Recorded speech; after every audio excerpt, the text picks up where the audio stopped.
Turwanda chanaga kappa aduga amuksu mayam chakkaga harau harau nokpa saraga mausim gai thadokraga okhona kappa aduga pagattane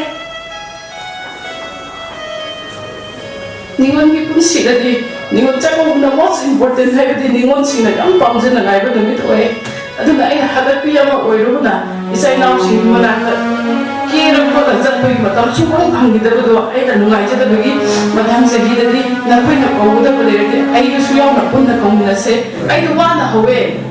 hobani na kanada aina mateng pangbiyo benga sulon pinin kide aduna aina mi singde thousands ai loan pigini ai lenga daina ai SFG da loan yang pi aduga bandhan bank dagi mi chani henna loan pi aduga individual loan da farmers da base over mini farm da aina loan lak mama pi halle bank da ko mi singda loina chawkate aduga amusu pe dore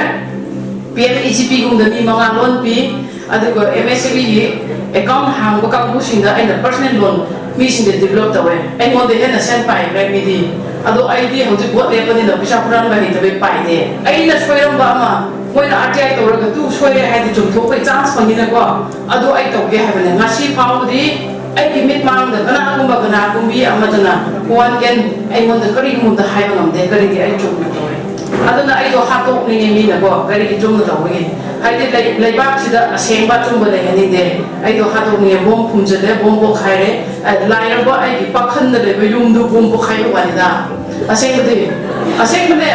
adu laira bi ai ki yum da kari suget thingai ju pang da ba pakhan da le ba ai bom bo khai do ai hat ya hai ba na tradi paisa gi ro ai di millionaires na de aduga among so crore pati su de yam na reality da laira ba khungdang da ko pa laira ba imung da hawr pa mi wai amane ba aduga sidi ai naunu pi Kavita ga ai naunu pa sigana Romendrajit ga ai yum da video nom ni lai ai na kari ki video no hai ko hai je akoi ake production da video keeping mate chema ga thagat le ise ki chu pai da ta khra tawra ga thagat ge hai ani du na first time ni ko punsi da una ba punsi da hai na numit tu cha ko bu gi go ai gi naunu pi sing thama ban chu gi ai na tha su do re hai ba gi nuai ta bi cha charam cha sen na ai gi mari mata sing gi ai na cha ko bu nu be adu so mu ka ai na thong bu nu be oi ba go adu na mu ka ma ba ni la hai cha pro na ba ni sang de ai cha thong gi ne mi cha ko ri ne hai ba ba ni je mu ka gari ma mai lai thok re isa nu bi ge na kai gi no hai smai pai la ba ne wa ni do adu de gi ai na hai me ma khra ma teng pa ma bi no kha do la ba nu hai de hai ba de gi moi ani ju mu phone to kai yo re hai ise thong gan yo re hei lao moi sing do cha thong bi ge hai lao hai na ko san le dress up change or ma ba ni phamin na ga cha thong ni da ho ra je na ho bu ne ba adu de ne honorable what you are on the koi fan ba honorable nur chawthi asem padi kai no hai kan da ai na wa gang bu do reality da gang bu do mayam da viral oi hai na ai mo da cheira ko yam yawe ba nang kari ge dum na ga bro nang da mai taw bro public ki mamang da sum expose ning bro hin yam na ga ya do ai kari ka hi ge kada da kari ga ni ge achumba hai ba da freedom of speech kana ta mang han li ba adu di ngam me hai na ai koi bu chu tu hat bi si kana ra hai akoi je local self government ne aseng badi lawai da khunggang da real di oi ba development ta una ba gidam da adu ma sem bi ba panchayati raj ek ki makha da ba ai koi je yam na powerful oi ba mating magul lai ba mi sing na bot karap di panchayat chawkat ang ba se lai ba ja ne adu wakhan mana da maram na like minded people say what maram na ai koi do angau apai ta han ba to one le han ba aduga yam na kare hen discourage to bi ba plus amu ka kadore mentally harass to bi si machine yam bo aduna ai na ngasi punsi da ka awda budi atai na te lon na le ramba ai gi punsi mahing amada ai gi RK production na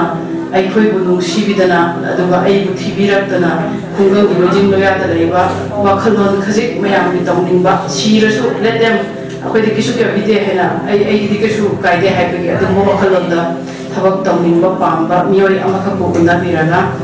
kari haini mayam gi mang da nung si bidana bukhat pira pa se ai na punsi da kawai niwon chako ko se ai do halak bi ni na niwon chako bel chat ni nge kai no da hala lai ra le bung pa se i ko ting ko du yum da sum cha men da ni interest lai da do mi da ki ran chan ai bi tai ko ade amu ka hai ai na kari no ai bu tan la na am da de ko yu ba ai ta ki ran chat ke hai na ai na ko ado angang sin hai che nang jam ri ki ran chat mun ra hai ye mo to niwon chako ba hai se du pi ko da mo ai ko mi oi ba gi punsi da niwon sing gi oi ba cha hi amagi manung da amuk tang lak pa ꯑꯩꯈꯣꯏꯒꯤ ꯆꯍꯤ ꯑꯃꯒꯤ ꯃꯅꯨꯡꯗ ꯅꯤꯉꯣꯜꯁꯤꯡꯕꯨ celebrate ꯇꯧꯕꯤꯕ ꯔꯤꯀꯣꯒꯅꯥꯏꯖ ꯇꯧꯕꯤꯕ ꯅꯨꯃꯤꯠꯅꯤ ꯑꯉꯥꯡꯁꯥ ꯑꯩ ꯀꯦꯔ ꯆꯠꯅꯤꯡꯕꯩ ꯅꯠꯇꯦ ꯂꯣꯏꯅꯃꯛꯅ ꯑꯔꯩꯕ ꯁꯅꯥ ꯂꯨꯄꯥ ꯁꯤꯌꯦ ꯀꯦꯔꯅꯤ ꯃꯕꯨꯡ ꯃꯧꯄ꯭ꯋꯥꯁꯤꯡꯒꯤ ꯃꯅꯥꯛꯇ ꯅꯤꯉꯣꯜꯁꯤꯡꯅ ꯑꯣꯏꯅꯖꯕꯒꯤ ꯃꯕꯨꯡ ꯃꯧꯄ꯭ꯋꯥꯁꯤꯡꯒꯤ ꯃꯅꯥꯛ ꯌꯧꯔꯒ ꯅꯨꯡꯉꯥꯏꯕ ꯋꯥꯈꯜꯂꯣꯟꯒ ꯂꯣꯏꯅꯅ ꯁꯦꯠꯂ ꯆꯥꯔꯒ ꯂꯩꯖꯕ ꯈꯔꯗꯨꯅ ꯑꯁꯦꯡꯕ ꯁꯦꯠꯂ ꯆꯥꯔꯒ ꯆꯠꯄ ꯅꯨꯃꯤꯠꯇꯗꯤ ꯑꯩꯁꯨ ꯀꯦꯅꯤꯡꯉꯦ ꯍꯥꯏꯕ ꯃꯌꯥꯝꯅ ꯆꯠꯄꯗ ꯆꯠꯅꯤꯡꯉꯦ ꯈꯔ ꯂꯥꯞꯅ ꯀꯧꯕꯤꯌꯨ ꯍꯥꯏꯅ ꯑꯩꯁꯦ ꯑꯃꯨꯛꯀ ꯑꯉꯥꯡꯁꯤꯡꯗ ꯍꯥꯏꯌꯦ ꯑꯉꯥꯡꯁꯤꯡꯅ ꯅꯪ ꯌꯥꯝ ꯆꯠꯅꯤꯡꯕ꯭ꯔꯥ ꯍꯥꯏꯅ ꯆꯩꯌꯦ ꯑꯗꯣ ꯑꯩꯅ ꯈꯜꯂꯦ ꯅꯤꯉꯣꯜꯁꯤꯡꯁꯤ ꯀꯧꯕꯤꯅꯤꯡꯉꯥꯏ ꯂꯩꯖꯗꯕ ꯅꯤꯉꯣꯜꯁꯤꯡꯗꯣ ꯑꯩꯅ ꯀꯧꯋꯦ ꯀꯣꯚꯤꯗꯀꯤ ꯃꯃꯥꯡꯗ ꯅꯤꯉꯣꯜ 250 ꯑꯩꯅ ꯀꯧꯋꯦ ꯂꯩꯖꯗꯕ ꯑꯩꯅ ꯀꯣꯝꯄꯥꯛ ꯑꯃꯃꯝ ꯍꯥꯞꯄꯦ ꯑꯗꯨ ꯀꯦꯅ ꯀꯦꯅ ꯂꯥꯛꯑꯣ ꯀꯔꯤꯁꯨ ꯄꯣꯔꯛꯀꯅꯨ ꯑꯩ ꯂꯩꯌꯦ ꯑꯩꯅ ꯀꯧꯒꯅꯤ ꯍꯥꯏꯅ ꯑꯩꯒꯤ ꯀꯦꯟꯗ꯭ꯔꯒꯤ ꯑꯦꯔꯤꯌꯥ ꯃꯅꯨꯡ ꯆꯟꯕ ꯑꯩ ꯖꯨꯔꯤꯁꯟ ꯃꯅꯨꯡꯗ ꯃꯤ 250 ꯑꯩꯅ ꯀꯧꯋꯦ ꯑꯗꯨꯒ ꯀꯣꯝꯄꯥꯛ ꯑꯃꯃꯝ ꯍꯥꯞꯄꯤ ꯅꯨꯃꯤꯠꯇꯨ ꯀꯦꯔꯒ ꯂꯣꯏ ꯂꯥꯛꯑꯦ ꯑꯩꯅ ꯍꯥꯏ ꯑꯍꯟꯁꯤꯡꯁꯨ ꯀꯦꯔꯒ ꯂꯥꯛꯑꯣ ꯅꯈꯣꯏ ꯑꯩꯅ ꯀꯦꯅꯤꯡꯕꯗꯣ ꯅꯈꯣꯏꯁꯨ ꯀꯦꯅꯤꯡꯉꯝꯒꯅꯤ ꯍꯥꯏꯅ ꯅꯤꯉꯣꯜ ꯆꯥꯛꯀꯧꯕꯗ ꯆꯥꯛ ꯀꯧꯕꯤꯅꯤꯡꯉꯥꯏ ꯂꯩꯇꯕ ꯑꯍꯟꯁꯤꯡꯁꯨ ꯑꯩꯅ ꯀꯧꯋꯦ ꯑꯗꯨꯕꯨ ꯀꯣꯚꯤꯗ ꯂꯥꯛꯄꯗꯒꯤ ꯆꯍꯤ 1-2 ꯃꯥꯡꯉꯦ ꯍꯟꯗꯛꯀꯤ ꯆꯍꯤꯅ ꯀꯧꯒꯗꯕꯗꯨ ꯒꯣꯔꯃꯦꯟꯅ ꯁꯦꯟ ꯊꯥꯗꯣꯛꯄꯤꯗꯦ ꯑꯩꯈꯣꯏꯒꯤ ꯑꯁꯦꯡꯕ ꯑꯩꯈꯣꯏꯗꯤ ꯂꯩꯖꯕ ꯈꯔꯗꯨꯅ ꯁꯤꯟꯖꯕꯅꯤ ꯊꯕꯛ ꯁꯨ ꯍꯥꯏꯅ ꯒꯣꯔꯃꯦꯟꯒꯤ ꯑꯣꯏꯕ ꯃꯅꯤꯄꯨꯔꯗ ꯉꯁꯤ 685 crore MGNREGꯒꯤ ꯊꯕꯛ ꯁꯨꯗꯣꯛꯈ꯭ꯔꯒ ꯊꯥꯗꯣꯛꯇꯦ ꯃꯅꯤꯄꯨꯔꯒꯤ ꯃꯥꯏ ꯉꯥꯛꯑꯒ ꯂꯩꯔꯤ ꯑꯗꯨ ꯀꯔꯤꯒꯤꯅꯣ ꯍꯥꯏꯗ ꯀꯟꯅꯁꯨ ꯍꯥꯏꯕ ꯌꯥꯗꯦ ꯑꯩꯈꯣꯏ ꯒꯣꯔꯃꯦꯟꯅ ꯏꯟꯇꯔꯅꯦꯜ ꯑꯣꯏꯕ ꯑꯦꯔꯦꯟꯖꯃꯦꯟꯗ ꯋꯥꯔꯝꯒꯅꯤ ꯑꯗꯨꯅ ꯃꯔꯝ ꯑꯣꯏꯔꯒ ꯑꯩꯁꯨ ꯆꯨꯞꯆꯥꯞ ꯂꯩꯔꯦ ꯇꯨꯃꯤꯟꯅ ꯀꯟꯅ ꯉꯥꯡꯒꯗꯕꯁꯨ ꯉꯥꯡꯕ ꯉꯝꯗꯦ ꯋꯥꯅ ꯉꯥꯅ ꯋꯥ ꯉꯥꯡꯒꯦ ꯇꯧꯕꯗ ꯏꯁꯤꯡꯅ ꯄꯜꯂꯦ ꯍꯥꯏꯕꯒꯨꯝꯅ ꯑꯩꯁꯨ ꯄꯜꯂꯦ ꯀꯔꯤ ꯃꯔꯝꯒꯤ ꯑꯩꯈꯣꯏꯒꯤ ꯒꯣꯔꯃꯦꯟ ꯏꯁꯥꯅ ꯋꯥꯖꯔꯛꯄ 2011 ꯑꯩꯅ BJP ꯌꯥꯎꯔꯛꯄ ꯃꯇꯝꯗꯨꯗꯒꯤ ꯁꯔꯀꯥꯔ ꯁꯦꯝꯅꯕ ꯍꯣꯠꯅꯕꯗ ꯑꯩꯈꯣꯏꯗꯣ ꯏꯁꯥꯒꯤ ꯑꯣꯟ ꯄꯣꯀꯦꯠꯇꯒꯤ ꯂꯨꯄꯥ 100-200 ꯄꯨꯊꯣꯛꯂꯒ ꯆꯦꯟꯅꯈꯤꯕ ꯒꯣꯔꯃꯦꯟ ꯑꯣꯏꯕꯅ ꯁꯣꯏꯔꯁꯨ ꯁꯣꯏꯔꯦ ꯍꯥꯏꯕꯗꯨ ꯀꯟꯅ ꯍꯥꯏꯅꯤꯡꯗꯦ ꯁꯤꯗꯤ ꯁꯣꯏꯔꯦ ꯆꯨꯝꯊꯣꯛꯄꯤꯌꯨ ꯍꯥꯏꯁꯤ ꯀꯟꯅꯗꯤ ꯍꯥꯏꯖꯩ ꯑꯗꯨꯕꯨ ꯃꯄꯥꯟ ꯊꯣꯛꯅ ꯍꯥꯏꯕ ꯉꯝꯃꯛꯇꯕ ꯇꯥꯟꯖꯥ ꯂꯥꯛꯏ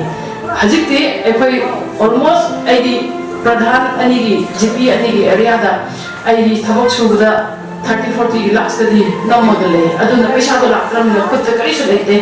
ꯑꯔꯩꯕ ꯁꯅꯥ ꯂꯨꯄꯥꯁꯨ ꯂꯣꯏꯅ ꯏꯆꯥ ꯏꯅꯥꯎꯗꯩ ꯄꯨꯔꯒ ꯊꯕꯛ ꯁꯨꯗꯣꯛꯑꯦ ꯌꯦꯡꯉꯣ ꯑꯗꯨꯒ ꯀꯝꯄꯤꯇꯤꯁꯟ ꯔꯤꯄꯣꯔꯠ ꯊꯥꯔꯀꯥꯟꯗ ꯁꯦꯟꯇꯔ ꯒꯚꯔꯟꯃꯦꯟꯠꯅ ꯄꯤꯔꯛꯈꯤꯕ ꯐꯟꯗꯨ ꯉꯁꯤ ꯐꯥꯎꯕꯗ ꯑꯩꯈꯣꯏꯗ ꯄꯤꯊꯣꯛꯄꯤꯗꯅ ꯂꯩꯔꯤ ꯍꯥꯏꯕꯀꯣ ꯑꯗꯨꯅ ꯑꯩ ꯅꯤꯉꯣꯜ ꯆꯥꯛꯀꯧꯕ ꯉꯝꯗꯦ ꯑꯩꯅ ꯆꯠꯅꯤꯡꯕ ꯂꯩꯔꯁꯨ ꯀꯣꯡꯒꯥꯏ ꯑꯩꯅ ꯆꯠꯄ ꯉꯝꯖꯗꯦ ꯅꯤꯉꯣꯜꯁꯤꯡꯒꯤ ꯅꯨꯃꯤꯠ ꯂꯥꯛꯄꯗ ꯑꯩꯅ ꯑꯦꯄ꯭ꯔꯤꯁꯤꯌꯦꯠ ꯇꯧꯕꯤꯗꯕ ꯅꯨꯃꯤꯠ ꯌꯥꯎꯗꯦ ꯇꯣꯔꯕꯥꯟꯗ ꯆꯠꯂꯒ ꯀꯞꯄ ꯑꯗꯨꯒ ꯑꯃꯨꯛꯁꯨ ꯃꯌꯥꯝ ꯆꯠꯈ꯭ꯔꯀꯥꯟꯗ ꯍꯔꯥꯎ ꯍꯔꯥꯎꯅ ꯅꯣꯛꯄ ꯁꯥꯔꯒ ꯃꯧꯁꯤꯡ ꯂꯣꯏ ꯊꯥꯗꯣꯛꯈ꯭ꯔꯒ ꯑꯣꯛꯈꯣꯡꯅ ꯀꯞꯄ ꯑꯗꯨꯒ ꯄꯪꯀꯞꯇꯅꯦ ꯅꯤꯉꯣꯜꯒꯤ ꯄꯨꯟꯁꯤꯗꯗꯤ ꯅꯤꯉꯣꯜ ꯆꯥꯛꯀꯧꯕꯅ ꯃꯣꯁ ꯏꯝꯄꯣꯔꯇꯦꯟ ꯍꯥꯏꯕꯗꯤ ꯅꯤꯉꯣꯜꯁꯤꯡꯅ ꯌꯥꯝ ꯄꯥꯝꯖꯅ ꯉꯥꯏꯕ ꯅꯨꯃꯤꯠ ꯑꯣꯏ ꯑꯗꯨꯅ ꯑꯩꯅ ꯍꯟꯗꯛꯄꯤ ꯑꯃ ꯑꯣꯏꯔꯨꯕꯅ ꯏꯆꯥ ꯏꯅꯥꯎꯁꯤꯡꯒꯤ ꯃꯅꯥꯛꯇ ꯀꯦꯔ ꯈꯣꯠꯂ ꯆꯠꯄꯒꯤ ꯃꯇꯝ ꯁꯨꯡꯐꯪ ꯐꯪꯈꯤꯗꯕꯗꯣ ꯑꯩꯅ ꯅꯨꯡꯉꯥꯏꯖꯗꯕꯒꯤ ꯃꯊꯪ ꯆꯍꯤꯗꯗꯤ ꯅꯈꯣꯏꯅ ꯀꯧꯒꯗꯕ ꯂꯩꯔꯗꯤ ꯑꯩꯒꯁꯨ ꯌꯥꯎꯅ ꯄꯨꯟꯅ ꯀꯧꯃꯤꯟꯅꯁꯦ ꯑꯩꯁꯨ ꯄꯩꯁꯥ ꯄꯨꯊꯣꯛꯀꯅꯤ ꯑꯗꯨꯒ ꯀꯦꯅ ꯂꯥꯛꯅꯤꯡꯕ ꯃꯆꯤꯟ ꯃꯧꯄ꯭ꯋꯥꯁꯤꯡꯅ ꯀꯧꯕꯤꯅꯤꯡꯉꯥꯏ ꯂꯩꯇꯕ ꯃꯆꯦ ꯃꯆꯜꯁꯤꯡꯗꯣ ꯑꯗꯨꯁꯤꯡꯒꯤ ꯃꯅꯨꯡꯗ ꯑꯩꯁꯨ ꯌꯥꯎꯔꯒ ꯄꯨꯟꯅ ꯀꯧꯃꯤꯟꯅꯁꯦ ꯍꯥꯏꯕ ꯋꯥꯐꯝꯁꯦ ꯊꯝꯖꯔꯒ ꯉꯁꯤꯗꯤ ꯌꯥꯝꯅ ꯅꯨꯡꯉꯥꯏ ꯅꯧꯍꯧꯅꯅ ꯅꯤꯡꯁꯤꯡꯂꯛꯄꯗ ꯅꯨꯡꯁꯤꯕ ꯄꯣꯛꯏ ꯑꯗꯨꯅ ꯅꯨꯡꯁꯤꯖꯔꯕ ꯑꯩꯒꯤ ꯏꯔꯝꯗꯝ ꯏꯔꯩꯕꯥꯛ ꯑꯩꯒꯤ ꯂꯩꯔꯤꯕ ꯁꯃꯥꯖꯁꯤꯒꯤ ꯑꯣꯏꯕ ꯆꯠꯅ ꯄꯊꯥꯞꯇ ꯑꯩꯈꯣꯏꯕꯨꯁꯨ ꯃꯇꯝ ꯈꯨꯗꯤꯡꯗ ꯀꯧꯕꯤꯒꯅꯨ ꯍꯥꯏꯕ ꯋꯥꯐꯝꯗ ꯊꯝꯖꯔꯒ ꯃꯇꯝ ꯁꯥꯡꯅ ꯏꯆꯟꯅꯨꯄꯥ ꯂꯦꯡꯕꯤꯔꯛꯂꯤꯕ ꯏꯕꯨꯡ ꯏꯄ꯭ꯋꯥ ꯏꯆꯦ ꯏꯆꯟ ꯄꯨꯝꯅꯃꯛꯁꯦ ꯀꯥꯏꯅꯗꯅ ꯅꯥꯗ ꯌꯦꯛꯇꯅ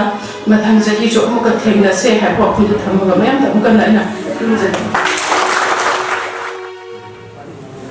Archi protection si nasi ay miss to kung ang bisi ay ano ba professional ako kanta ay joba Paodamkhol malubi mo itong farm kamayan to kaya kanda ay election di campaign di matanda ay biodata amakag Archi protection na video di dan asa share birak YouTube te kaya tagat birak pa aduda ay sana bukhalu do mayamma ay sana udu mayamma Archi protection di team duna ubi kanda maxim na fadana clearly mayamda ay pause si yohan bihir maduna ay election di campaign di kana ba mo bihir adu khatagina tuna ay gisu maduna ay personal way pause kanda na si Archi protection na sa kapibale na film mo so YouTube pi kaligara entertainment katuna tuna si di information pawal di naharo si kana ba adu budilo sin nei ba budilo sin thokdo ba budilo sin piga ba adu ma video na am ko pira information na nan sin sida education ki line ko so any field da tor ko sida is on appreciate to jani adu ga aina pa ai khunjeli se si production team se yam phei yam ling hai tare masi team combination yam phai kai no hai udhoi ba pot khar se amamal leina yam majeng thung hai gi masak thung na masak thok na sana udhu e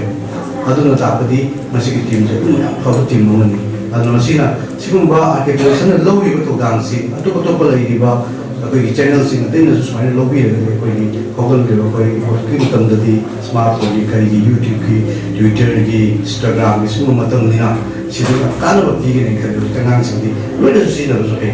koi ma tam manat ti si da di google le ba na ro si se ni de ke hong na smartphone ki da youtube ki ka na ba ki instagram ka na ba twitter ka na ba lo ni u na ma ka ni aduna ake production na to hi ka to sing se ku ja ba da ti ma ti normal ya kai da maloi na koi tung ge hobon ge na hawo sin de am kana ba to ai koi na su ai koi na kamu to ba anu je ga su biai chen je ga su koi na kamu to ba nam su a ke to sen ku thu ka na koi ku bang ji ko to koi da no ye so ko am ri lo sin ko je ba kana ba ai adu sigum ba for ma ni na na si ki award phang da ba award phang da me am da so ki mai di di ko ge fusion bijari ai to na am san lo je ba na dai ki matam si dai tre na ina tam den go phang si a ke production na to ri thab si kai sama si ni den ti an kan lo du mo to thorom na tani na ke production na asi to ta show na to jam du na ke production he ni na sa par pa he ni na pa pa adu umba pa mo mo sunu mai mai ki di tham jar ga na ko no ta che Manipur da akhoi entertainment khat oiram badagi ki infotainment oina entertainment plus information piba YouTube channel में आमर तो फिर कसी अकोई में आमरी मिट mic Simba हेना वाखन लोग Simba हेना जोबा इधर उधर मपी बने न थमजगे आर्के प्रोडक्शन की वीडियो सिंसे आई बरत में कसुम यंजे याम काना बा दौसिंग हेंगा कदबा वीडियो कंटेंट में आम यावरी तो मखाता नसु हेना फजबा वीडियो कंटेंट सिंग सिंबी रखुगी सिंबी रखनी है बगी खाजब सु थमजगे तो नसी की सिंबी रिबा फिगी लिबी रिबा कोई निगोल सिंगा कोई निगोल चाको बदत थी मोइरका सिंबी Riba video competition sida thoi yaw na yobi riba koi participants in kudima ku prize promote da bale dana puno ko su ai culture na amusum koi gi ningol singi riba mari du da wakhanda ningol chaku bazegi koi tungdo oyakka da ba sing sana hobby ba sing du da based on video sing semi da koi da musu ta vechari apai manipur da riba koi information technology na chapala koi matumina matam khatanda information singze mi kaya da yobon bagi obje madam da koi phange facebook ki kuthang da youtube ki kuthang da adagi instagram ki kuthang da bibide ba information singjana koi manipur ki mafam amada ki hawraga su katin kya thungna adu manipur khatna tala manipur ba pa da tariba koi ti lon nang ba mafam singda lei ba chilnaw singde yobon biraga hairi ba doxing oi ta ba information me am sembe the sida matang sida ina mayam da koi ki ayo ba thamoigi ba hai khadan tamjage sigi information sebiri ba bai jinau singa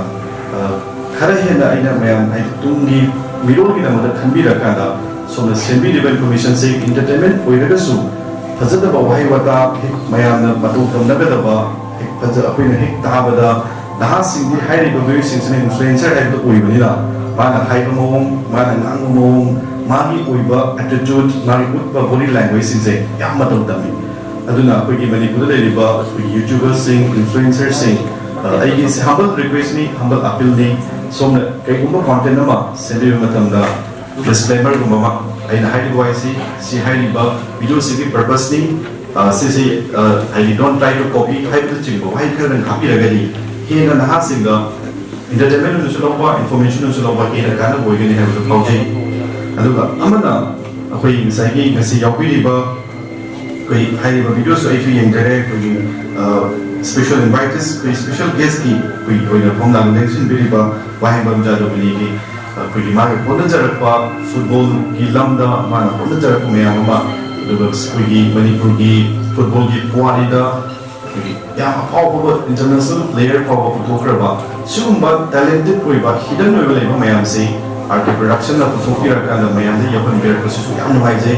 तो इसलिए कोई ना learn तो भी आबदी एक खरबा असम है से मणिपुर की सब तरह इन चाव जगह भी मसिद सो मणिपुर की हेन लेबे जगह ने सो ने ये लाख कुछ लेबा लंदन से दगी यूए सिंजना स्पोर्ट्स अदर के माते चाप दिजे कई गिनो जे एंकी कोई बा एनालाइसिस समा ꯑꯩꯒꯤ ꯑꯣꯏꯕ ꯔꯤꯂꯦꯁꯟ ꯑꯃ ꯑꯩ ꯏꯁꯥꯅ ꯈꯟꯖꯕꯅꯤ ꯃꯁꯤ ꯃꯌꯥꯝꯅꯁꯨ ꯆꯨꯝꯃꯦ ꯈꯟꯕꯤꯔꯒꯗꯤ ꯑꯦꯄ꯭ꯂꯥꯏ ꯇꯧꯕꯤꯌꯨ ꯑꯦꯅꯤ ꯁ꯭ꯄꯣꯔꯠꯁ ꯑꯃ ꯑꯩꯈꯣꯏꯅ ꯌꯦꯡꯕ ꯃꯇꯝꯗ ꯁ꯭ꯄꯣꯔꯠꯁꯇꯨꯒꯤ ꯑꯩꯈꯣꯏꯒꯤ ꯒꯥꯏꯗ ꯅꯠꯇ꯭ꯔꯒ ꯀꯣꯆ ꯍꯥꯏꯕꯁꯤ ꯂꯣꯏ ꯂꯩ ꯐꯨꯠꯕꯣꯜ ꯁꯥꯟꯅꯔꯁꯨ ꯐꯨꯠꯕꯣꯜꯒꯤ ꯀꯣꯆ ꯍꯥꯏꯕ ꯑꯃ ꯂꯩ ꯀꯣꯆꯇꯨꯒꯤ ꯃꯈꯥꯗ ꯐꯨꯠꯕꯣꯜꯁꯦ ꯁꯥꯟꯅꯩ ꯗꯦꯟ ꯀ꯭ꯔꯤꯀꯦꯠꯀꯤ ꯑꯣꯏꯔꯁꯨ ꯀꯣꯆ ꯂꯩ ꯕꯣꯛꯁꯤꯡ ꯑꯣꯏꯔꯁꯨ ꯀꯣꯆ ꯂꯩ ꯀꯣꯆꯁꯦ ꯀꯃꯥꯏꯅ ꯂꯩꯒꯦ ꯍꯥꯏ ꯀꯥꯟꯗ ꯗꯤꯁꯇ꯭ꯔꯤꯛ ꯂꯦꯚꯦꯜꯒꯤ ꯀꯣꯆ ꯂꯩꯒꯅꯤ ꯗꯤꯁꯇ꯭ꯔꯤꯛ ꯂꯦꯚꯦꯜ ꯐꯥꯎꯒꯤ ꯁꯥꯟꯅꯕꯒꯤ ꯇꯥꯛꯄꯤꯕ ꯉꯝꯕ ꯁ꯭ꯇꯦꯠ ꯂꯦꯚꯦꯜꯒꯤꯁꯨ ꯀꯣꯆ ꯂꯩ ꯁ꯭ꯇꯦꯠ ꯂꯦꯚꯦꯜ ꯐꯥꯎꯒꯤ ꯇꯥꯛꯄꯤꯕ ꯉꯝꯕ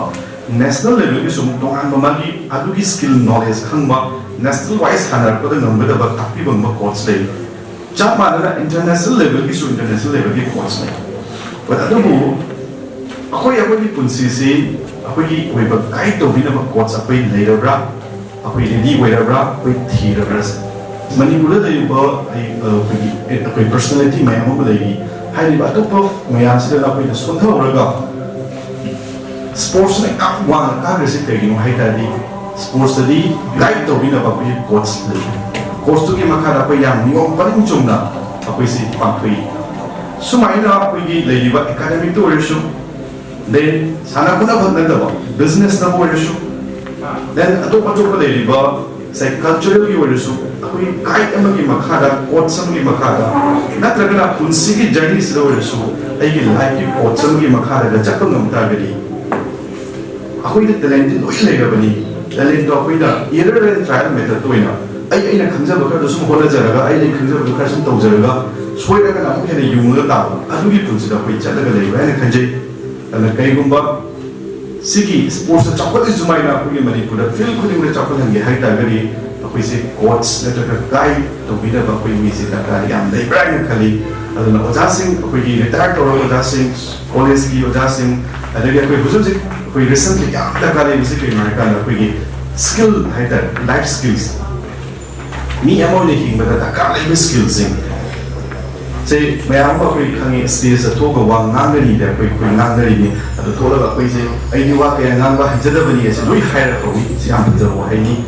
याम फजु पै ताम थमोइ से हाइबि दो हाइ तेन सुन ले चाथोकना हराव सुन ले बजि ले दम थोकरस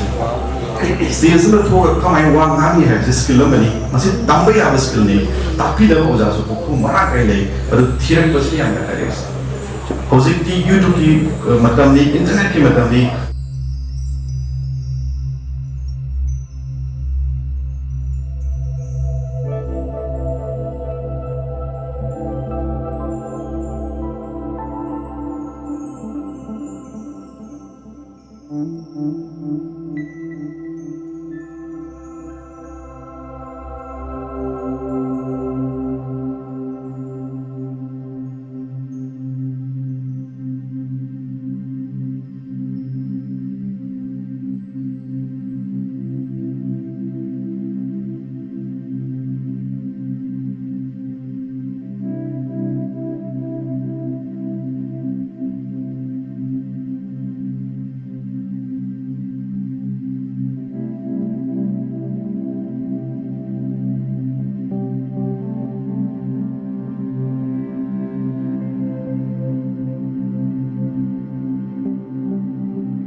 In 2004 the football company yang wan khona ri adu wangoi khoi khunggang gi na wangoi de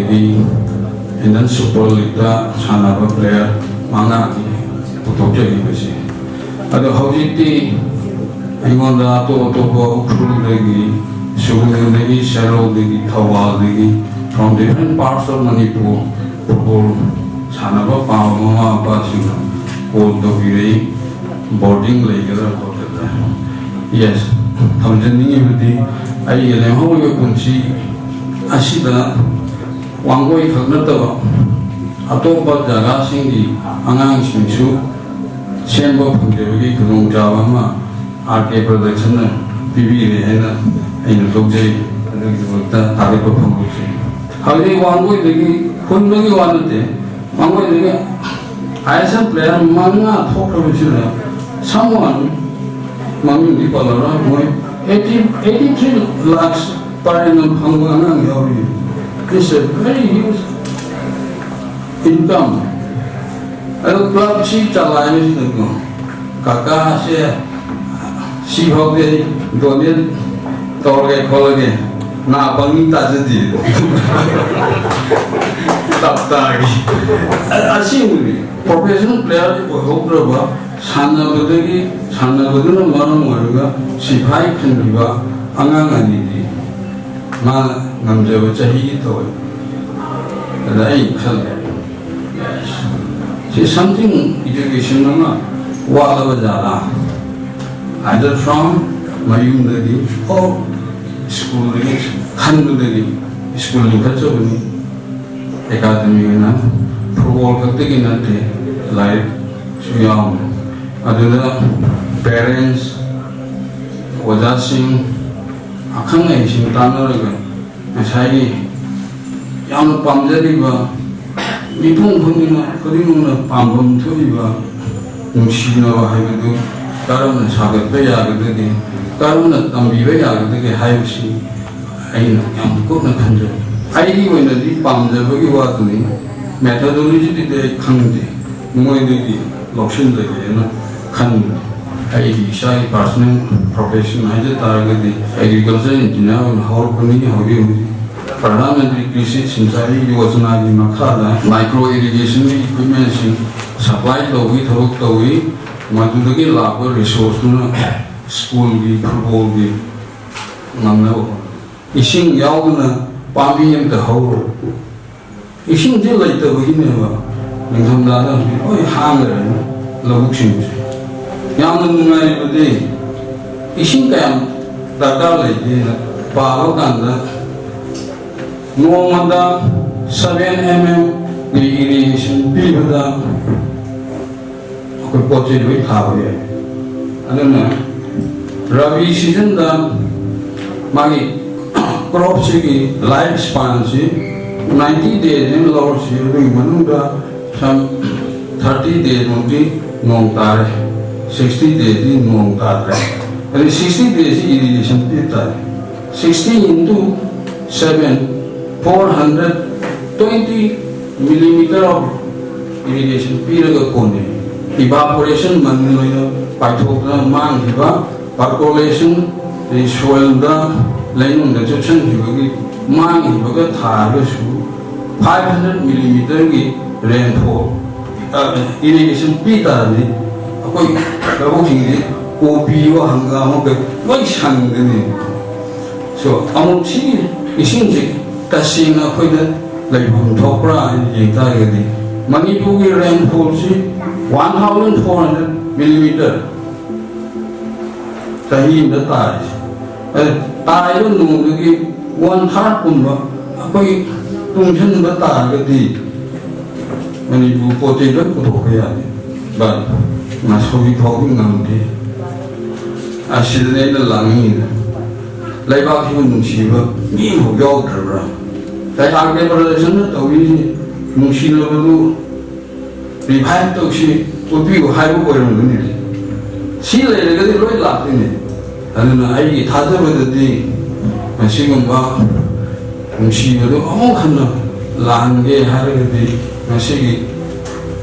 hôm nay cái anh mà rồi xin là làm được là quay lại đúng mà thế anh nói ai ta xem này education to pamja budagi school hore masih changi ni how far I know to pangtho ngam to ni have to guarantee to ba ngamde maram di ai no pami hai no ya na di mama pa gi wa kholon chen to ta ni oja sing wa kholon chen to ta ni yang chati hardship on anyway when she di changi to the way ya do ni na 40 100 again Shortly paid on by the I have a anyway, and the lotion of the I go. I am one of the machine of Paodamkhol, copy my answer, at least can give your own money, madu pulmagi tobimaldi ake production dalle unless okoino madu video the same biram drama ai function yo function roi aduga ai go waklon kran lai jedu mayam da khaije ga share to phangmai armaduna ake production thank you ekhoi rise se ekhoi itihas manipuri ki na culture law ekhoi ki puani ekhoi ki folk tales makai loina makse market to makat changa prithvi na ngasi manipur hai ba bikra ba ekhoi ki rise se games and sport recognition biriba masigi khudung sa lor ekhoi ki state sigi tongan lo makai si market to makat changa. It needs a vast marketing strategy. Now, the high level arcade production family, हमने तोंगा social networking sites मकैना high level अदुगुमदबा खुदों चाव लोमिन रगा इकोई positivity कम कांदा लागने. If you want to influence this generation, then you start from today. This generation may not be influenced, but the level in which you started today, it will definitely have an impact in tomorrow's generation, next generation. We call it next generation. We will get the result after 20 years, 10 years. Not now. If you are looking for an instant result, then I'm very sorry that you will not get. As a social media platform, the tongan may create rises in the old PTV Malian. Tongan jaga sing da kachin ko da thok level information ma kaise ekoi da kanana puri yar da de project ki matam se smartphone ki matam ma da acho we guru desktop computer adagi laptop adagi ipad adagi smartphone and smartphone dagi what is next technology we don't know ana ekoi na ngasi whole the level of Makayam the arcade production the in a toning appeal day. As I call it, chief guest Naibiran Rodo. I call it Sas, I call it Manipurina as a whole. I call it I saw minus Tobia royal. I call it Ishasi aware. And I call it upon Baginum Sichanava, Samasa the positive, constructive contribution of a piece of target, conviction labor Makapchani. Conviction and the commitment later the accountability to allow responsibility to fix the one more responsibility and accountability fixed of the beginning as is samas the queen tahida uhida uhaninda mayama thuiba oiriba kana nasi ekoi rises in nasi dagina chahi mana taragi mamanda India, Bharat Apunba state, Amadi Union Territory Singh among the highest literacy rate Yoramabatum state today. I Mamang election campaign to Ringisham, Adanizer, when he was published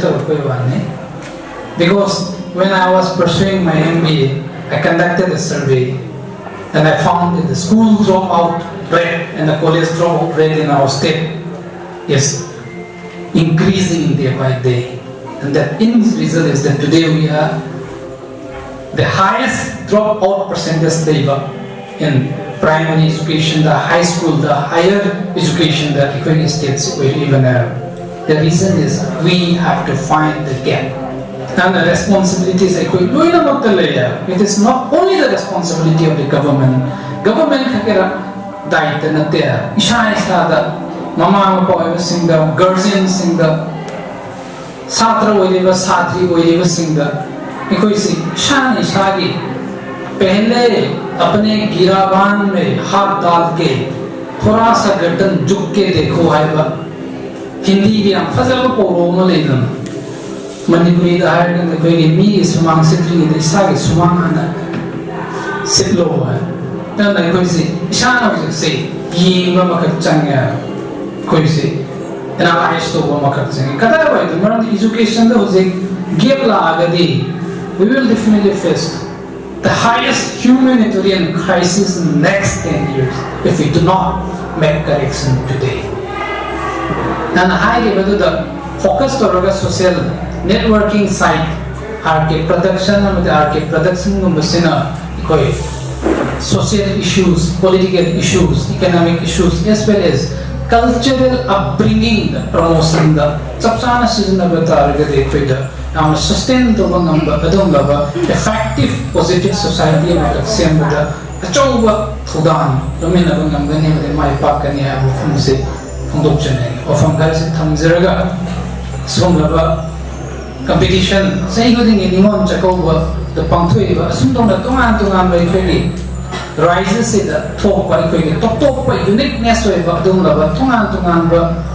festival sing the Hail focus to Ragamade, current issues in the focus to Raganasi and to the Miron, the message Badunga content, Amadi Tungan subjects in the Mayan the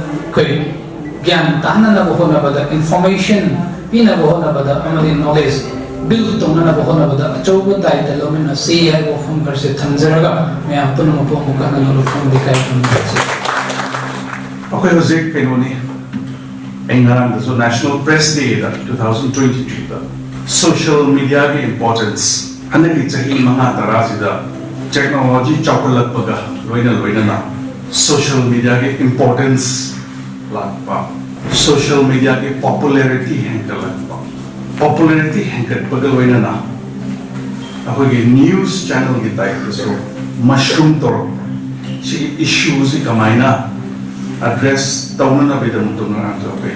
ado National Press Day so pero nangyay. But the news channel importance, authentic news people importance, high visibility na sige control toro to a systematic way legally. Tana raga, thamba mamatau tayo na narami. Ako'y media da, maybe like channel na opinion na maso bitoki. Marandi, azuna ako'y kariyani system mamada manung da thamba pwede na system within ako'y yagi rules niya ako'y matong na natabi ka kuto pero tao si natabi na tao na ba. But amagi rights ta miyo iba amagi rights ta. So ako'y na infringe tao na ba. Yet na bida magtazo plan na mahiyato na bida magtazo tare because social media importance even all of us as ministers as MLAs and public representatives are asari so yam social media gi loi na thamna ba matam le because akhoi na tawri ko potsi karino prasada khanan ba si kino social media gi role important YouTube see upon the YouTube so lots of information is I video.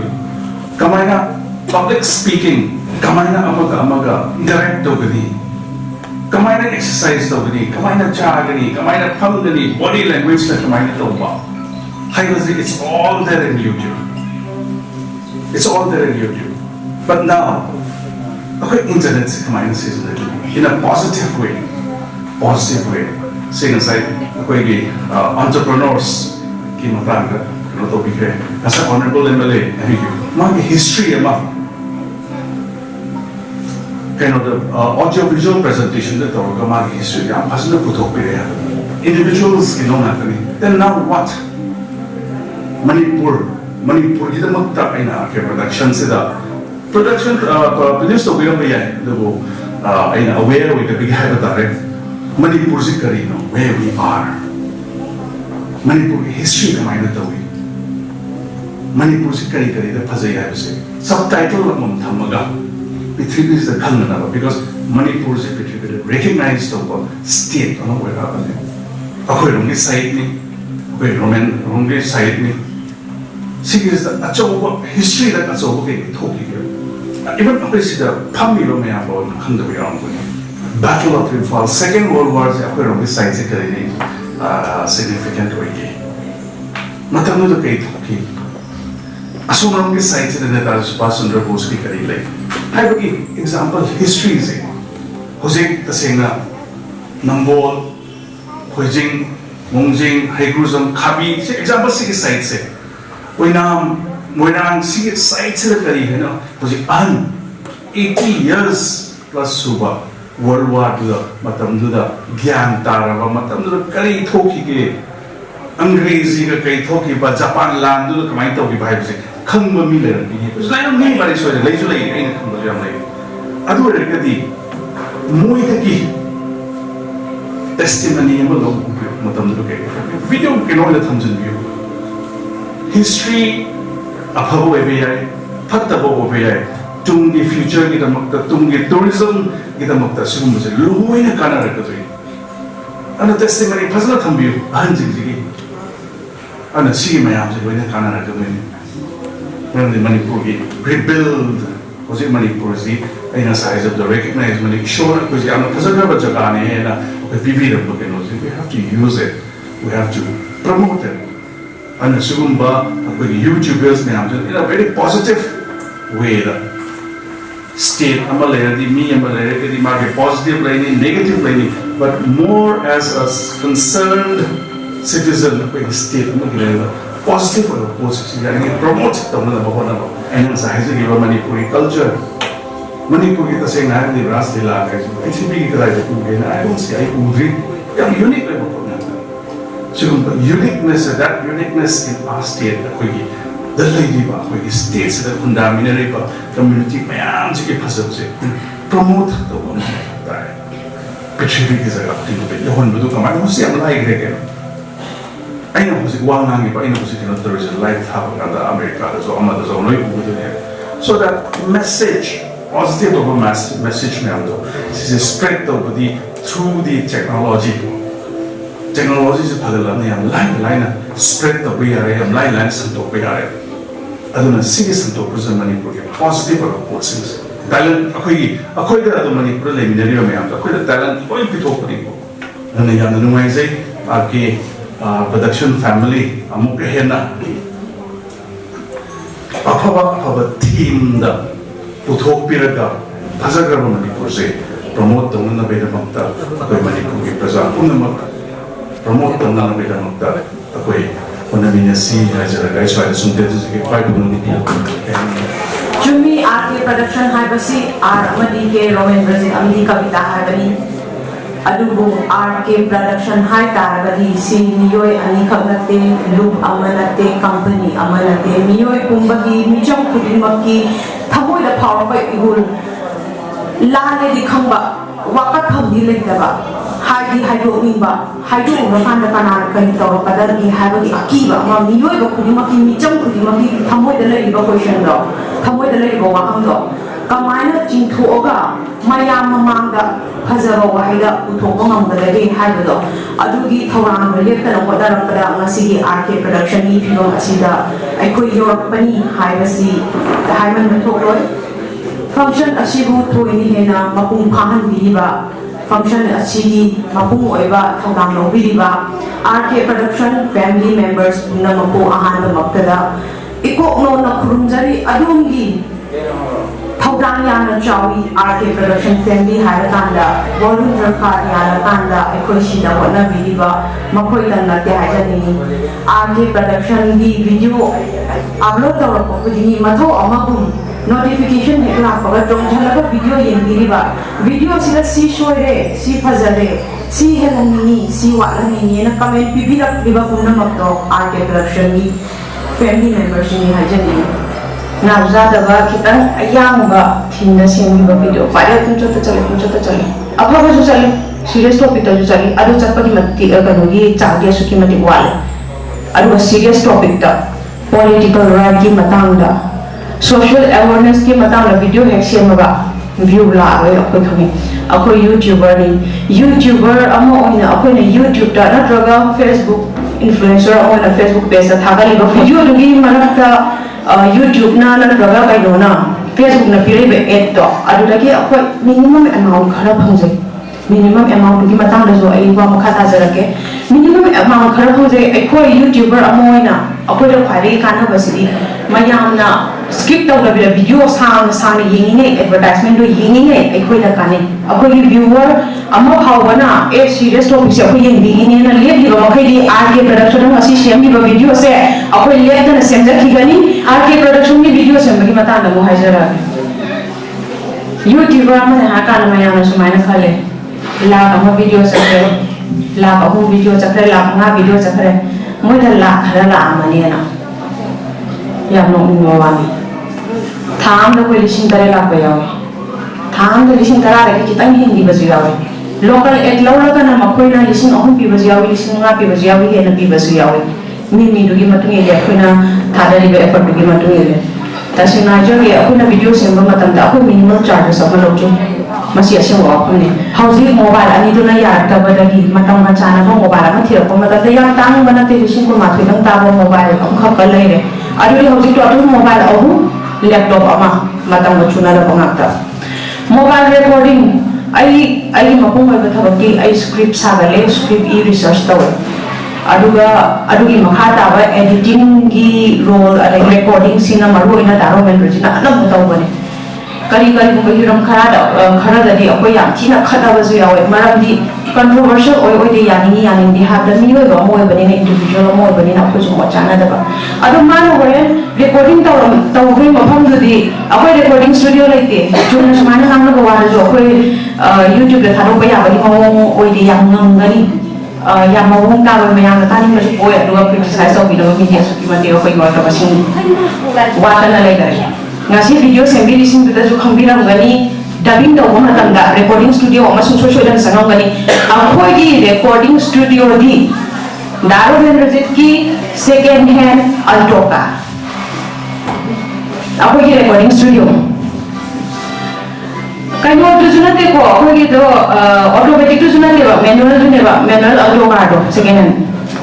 mamai mari je tikatan le khala ni ba कानियन वगैरह इंथन था वगैरह आई वगैरह नुनांग वगैरह सी मनुंग जिला ऐन लें खला मांगा मनुंग जिला पार लेंगे वो recording तो तार भी खावा recording studio में तो समाने ले पका जरा हाई दिया यार बच्चे कोई समाने हाई दिया